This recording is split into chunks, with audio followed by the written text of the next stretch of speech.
मुलट्ठी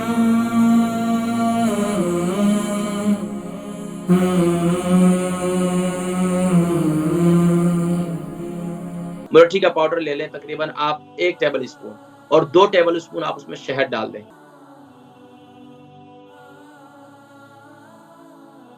खाँसी के लिए अदरक का जूस ले लें 1 टीस्पून, कलौंजी का तेल ले लें 1 टीस्पून, और इसी तरीके से आजकल और दूसरा जो है वो तीसरा जो है वो शहद ले लें।